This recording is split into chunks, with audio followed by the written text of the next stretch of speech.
Yo, halo guys, balik lagi ke Fisik Kentang dan buat yang pertama kali bergabung, saya ucapkan selamat datang. Semoga kita selalu diberikan kesehatan dan rezeki yang berlimpah. Kali ini kita akan membahas kisah dari Jin Kazama.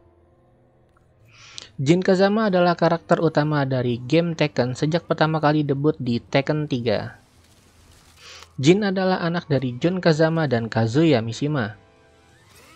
Dia berambisi untuk menghabisi keturunan Mishima agar bisa menyelamatkan dunia dari kejahatan mereka. Jin memiliki gen iblis yang dimiliki oleh ayahnya, yaitu Kazuya Mishima. Jin dibesarkan oleh Jun di pegunungan Yukushima. Ketika Jin berusia 15 tahun, Jun merasakan akan ada bencana besar dan mengatakan kepada Jin jika suatu saat terjadi sesuatu kepada dirinya, maka dia harus segera mencari kakeknya, yaitu Heihachi Mishima. Dan firasat Jun terbukti benar. Jin pun diserang oleh ogre dan pingsan. Saat terbangun, Jin melihat sekelilingnya terbakar habis dan ibunya sudah tidak ada. Pada saat itu, iblis ingin mengambil tubuh Jin dan memberikannya tanda di tangan kirinya. Singkat cerita, Jin datang menemui kakeknya dan diajarkan karate ala Mishima olehnya. 4 tahun setelah dilatih oleh kakeknya, Heihachi membuat turnamen Tekken 3 dan Jin ikut berpartisipasi dalam turnamen tersebut. Singkat cerita, akhirnya Jin melawan ogre di babak final dan berhasil membunuhnya. Namun setelah itu dia ditembak jatuh oleh pasukan Tekken Force milik Heihachi dan dia pun ikut menembak Jin pada saat itu. Namun upaya membunuh Jin pun gagal karena gen iblis dalam dirinya pun ikut bangkit dan menghidupkannya kembali. Dalam keadaan berubah, Jin menyerang semua pasukan Tekken dan menghajar Heihachi. Setelah mengalahkan Heihachi, dia pun terbang pergi meninggalkan tempat tersebut. Setelah dikhianatin kakeknya, Jin menuju Australia. Di sana dia berlatih karate tradisional untuk melepaskan gaya bertarung Mishima dan menjauhi garis keturunannya. Jin mendengar bahwa Tekken 4 akan berlangsung dan dia keluar untuk ikut serta turnamen supaya dia bisa menghancurkan garis keturunan Mishima. Singkat cerita, pada pertandingan ke-7 dia dijadwalkan untuk bertarung melawan ayahnya, yaitu Kazuya Mishima. Namun dia ditangkap oleh pasukan Tekken dan dibuat tidak sadarkan diri, lalu dirantai di Honmaru. Jin terbangun melihat ayahnya bersama kakeknya yang berusaha merebut kembali gen iblis yang dimiliki oleh Jin Kazama. Singkat cerita, dia terbangun dan mengalahkan Kazuya. Kemudian Heihachi muncul dan dikalahkan juga oleh Jin. Saat Jin ingin membunuhnya, tiba-tiba Jin mendapatkan penglihatan tentang ibunya dan menghentikan serangan terakhirnya. Setelah itu dia melarikan diri lagi dan terbang melalui atap Honmaru. Tidak lama setelah itu Honmaru hancur karena sebuah ledakan di mana Heihachi masih ada di dalamnya dan dianggap meninggal dunia akibat ledakan tersebut.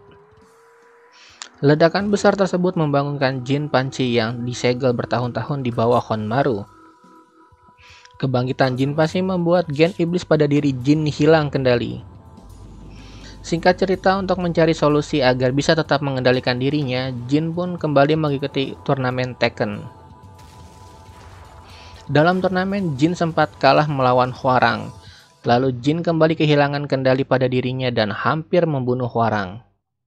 Jin melanjutkan pertandingan ke babak final di mana dia bertarung melawan Jinpachi Mishima. Jin pun berhasil membunuh Jin Panci dan mendapatkan kendali atas Mishima Zaibatsu. Setelah diambil alih, Jin mendengar sesuatu di kepalanya, lalu menyatakan bahwa Mishima Zaibatsu akan menjadi negara independen yang akan menggunakan semua sumber daya untuk menyerang negara lain. Perang pun pecah dalam skala global. G-Corporation Kazuya menentang Mishima Zaibatsu yang dikendalikan oleh Jin Kazama. Kali ini Jin menggunakan Alisa Bosconovic untuk menjadi pengawalnya. Dia memata-matai Lars Alexander di mana dia adalah pasukan pemberontak yang memisahkan diri dari pasukan Tekken. Akhirnya Jin bertemu dengan Lars. Jin menjelaskan bahwa Azazel, yaitu iblis kuno yang terkunci di padang pasir, menyampaikan pesan kepada Jin bahwa dunia perlu energi negatif untuk mendapatkan bentuk fisik yang sempurna. Jin percaya jika dia memberikan bentuk fisik yang sempurna pada Azazel dan membunuhnya, itu akan menyelamatkan dunia dan membebaskan dirinya dari kutukan. Singkat cerita, Jin berhasil membunuh Azazel dalam bentuk iblis. Namun setelah itu Jin tidak sadarkan diri kembali. Setelah itu dia diselamatkan oleh tim PBB. Ia menyadari bahwa tanda di tangan kirinya masih ada dan menandakan bahwa upaya untuk membersihkan dirinya dari kutukan pun gagal.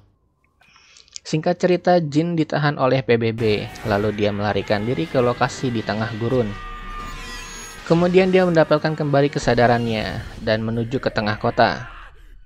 Namun tiba-tiba dia diserang lagi oleh tim PBB. Sebelum tentara tersebut berhasil menangkap Jin, Lars tiba untuk membantu Jin dan melawan mereka. Singkat cerita, Lars dan Jin melarikan diri dari kota menuju fasilitas medis Violet System. Namun Jin kembali tidak sadarkan diri dan pingsan selama beberapa hari. Lei Chaolon dan Alice bertemu dengan Lars di fasilitas tersebut dan berhasil mengatasi upaya Mishima Zaibatsu yang sekali lagi dipimpin oleh Heihachi Mishima untuk mendapatkan Jin. Lee meledakkan fasilitas untuk melarikan diri, lalu Jin diterbangkan ke gedung Violet System kedua. Di sini Lars memberitahu kepada Lee tentang rencananya menggunakan kekuatan Jin untuk mengakhiri perang. Jin terbangun beberapa saat setelah Kazuya membunuh Heihachi. Jin bergabung dengan Lars, Lee, dan Alisa di Violet System. Mereka melihat kota yang dilanda perang. Lars memberitahu Jin bahwa dia satu-satunya yang bisa memperbaiki kesalahannya sendiri. Jin pun setuju dan menyatakan bahwa dirinya akan menggunakan kekuatannya untuk membunuh Kazuya. Dan terjadilah cerita yang akan muncul di Tekken 8 nanti. Sekian ulasan kali ini. Jika kalian suka dengan video ini, silakan like, komen, dan share ke sosial media Anda. Dan saya juga ingin mengucapkan banyak terima kasih kepada kalian yang sudah menonton video kali ini. Akhir kata, salam bisi kentang.